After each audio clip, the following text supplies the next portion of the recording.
Rupaul Drag Race.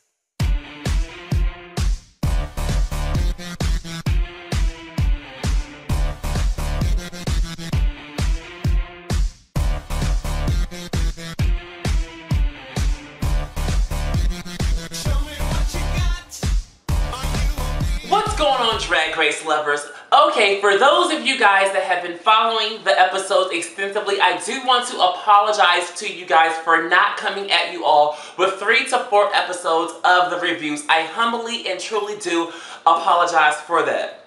I have to say that for those that follow me extensively outside of the RuPaul's Drag Race reviews, you guys kind of know what's going on with me.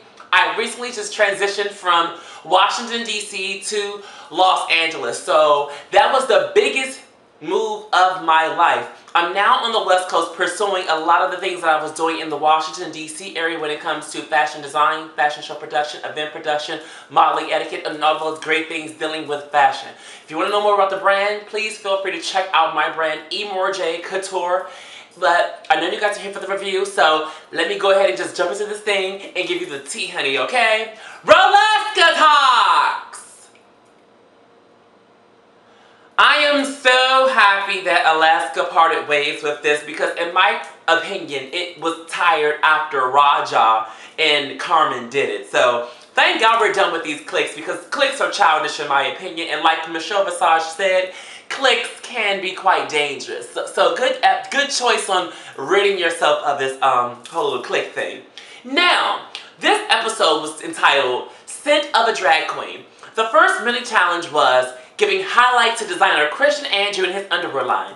They had a good 22 to 26 sexy, fabulous, bulging, big, hunky, just tasty, all type of colors, all type of shades. Made me want to just go ahead and just lick the screen, touch the screen, start the thing. All kind of men just walking around in their little underwear, honey. And I was just getting life off of that child. I was like, yes! I can control myself. The whole point was for the guys to drop their underwear and they had to match up with who's who and who had on what type of underwear with whoever. Whoever had the most matches was the winner. Ivy Winters was the winner of that challenge, and trust me, she was going to need that win for this episode. We'll get into that later on.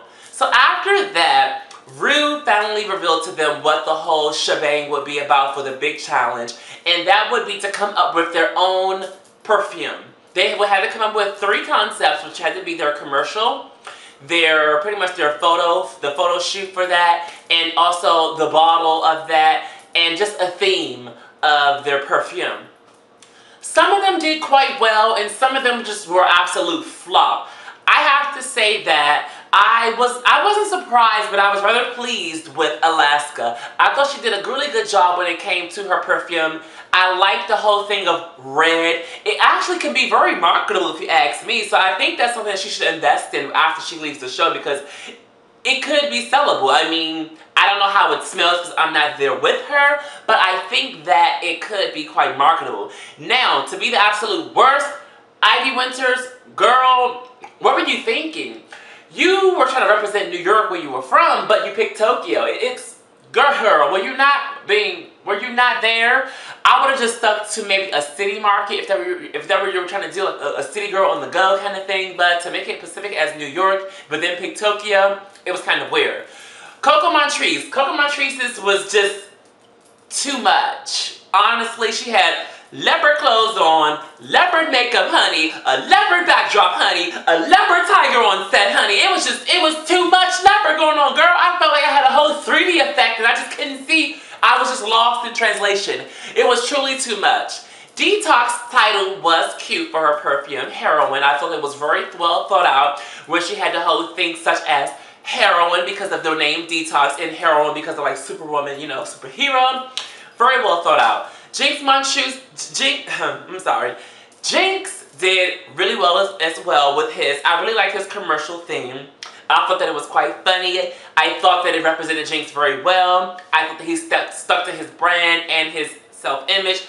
I appreciated it very much so from Jinx Monsoon. I thought that was a pretty great commercial from him. What was the name of his perfume again? I really can't honestly remember. Only thing I remember is just the commercial. So, hey, what the heck. Then there was Alyssa.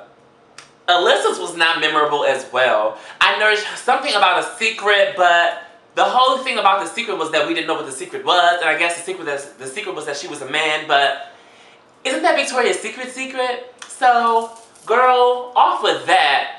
But what I found really funny with this challenge was the guest judge. Girl, Emore'J.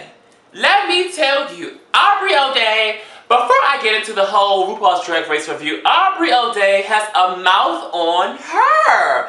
Like, girl, you are really going off. Like, you're really reading for filth. And I lived when Coco Montrese and the girls were like, the way that Emore'J reads, you would have thought that she would have won a Celebrity Apprentice. And I'm like, yes, honey, because the way you're going off, I felt that some of her comments, honestly, I felt like she was just trying to put on for TV. And I felt that she was just trying to put on just to get put on. And I'm like, some of the things she was saying to me was just like, it was really irrelevant, because I'm like, okay, I get what you're trying to say, girl, but I also get that you're putting on for TV too. And I think that not even being harsh, but you're just being rather ridiculous. And it's just, Aubrey just always seems to just be wanting to be the center of attention. Like, it's not your show, girl.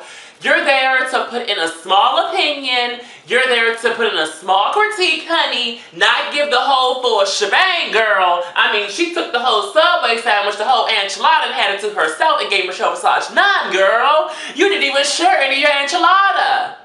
So anyway, off to that. Then there was Roxy Andrews and her commercial. I didn't like Roxy Andrews' commercial. I didn't like the whole glasses thing that she had going on. I wasn't feeling it at all. I felt that with Roxy, it could have been more glamorous. It could have been more of Roxy. It could have been more feminine. It could have just been something else. Her backdrop could have been different. I didn't like that whole, I don't know if it was like a club backdrop, but it could have been more Roxy. It just didn't feel as glamorous as could be to me when it comes to her. But anyway, on to things that were popping off in the show. We've got to see, of course, Coco Montrese just getting nastier and nastier as the episodes go on. And I'm really not feeling that. And I'm really like, I don't like how Coco Montrese attacks everyone. But as soon as somebody says one thing, and it's not even a read, to Coco Montrese, she goes off. She goes off into temper tantrums. She wants to break out crying. She wants to do this whole shaking of the hand thing because her nerves all messed up, girl.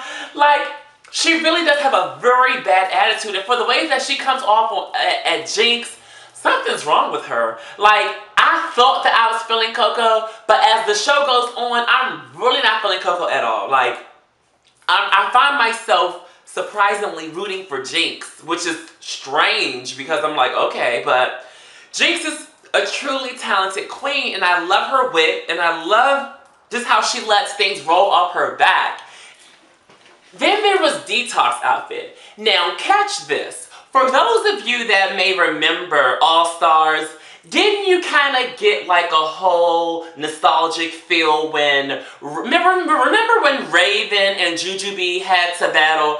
I felt that was what Detox was channeling with her outfit, but she hit it nowhere near where Raven hit it. I didn't like Detox outfit at all on the runway. It looked very thrown together to me. I understand where she was going, but it wasn't well put together. It just didn't look finished in my opinion. I felt that she could have went further with it because I get where she was trying to go. It's just that she didn't have enough bus fare to get there, if you feel me, honey. You're trying to get to the airport, but honey, you're still taking buses. So it's not going to work, girlfriend. Then we had Ivy Winters, and yeah, I don't know. I really wasn't feeling the look at all.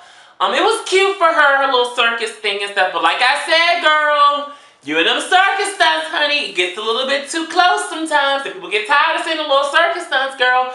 But Ivy is definitely a pretty girl, and you can tell that she's truly sweet, but Sweet don't cut it on this show at all. Sweet does not cut it at all, and it's not exactly memorable, and I felt that shouldn't have enough fight in her to, you know, keep it going.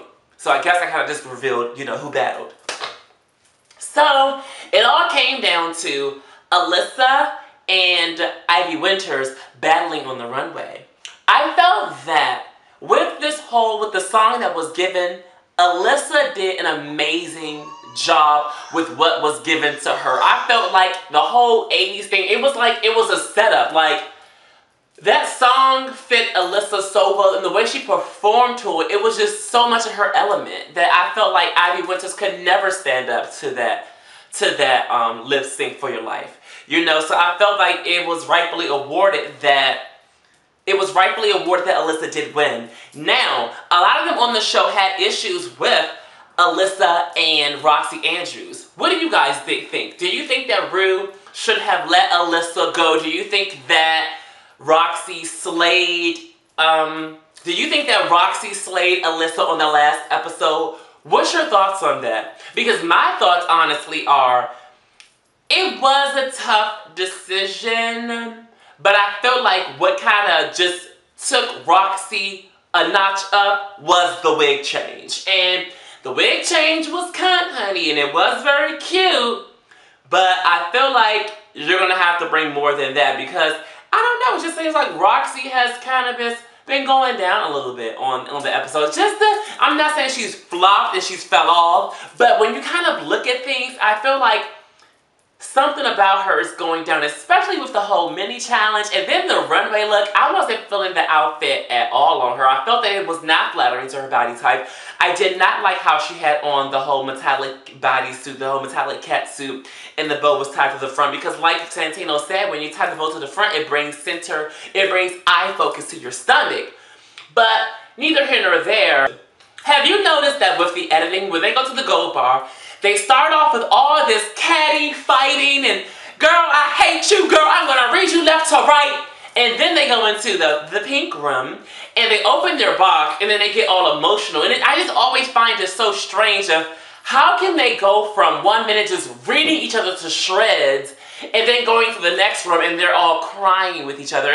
And to me, I don't want to sound mean or anything, but I could not get emotional for Coco Montrese. And I understand that she lost her mother, she lost her father and things like that. But Coco, your attitude is so nasty. Coco, the way you treat some of these models, these drag queens on this show, and you treat the girls that are around you, I have no sympathy for you at all. You can call it mean, you can call it cruel, whatever you want to call it, but I have no sympathy for you, girl. Your attitude is nasty. The way you portray yourself on the show is nasty. You have an issue with everybody except for yourself. The problem is you, Coco. The problem starts with 1 is the magic number. It's you, it's yourself. Your attitude is atrocious. And that's going to be the downfall of you on the show. You are not going to win. You do not represent America's Next Top Drag Queen, sweetheart. No, you don't. Not with that kind of attitude.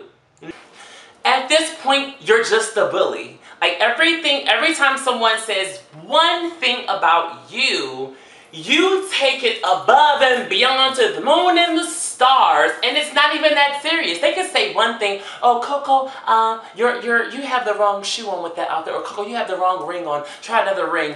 Oh, she coming for me. Girl, oh, she wanna come for me. Like, you get so emotional, and this is what Alyssa's trying to tell you, that you're just too emotional. Just take your emotions out of things, girl, and calm down.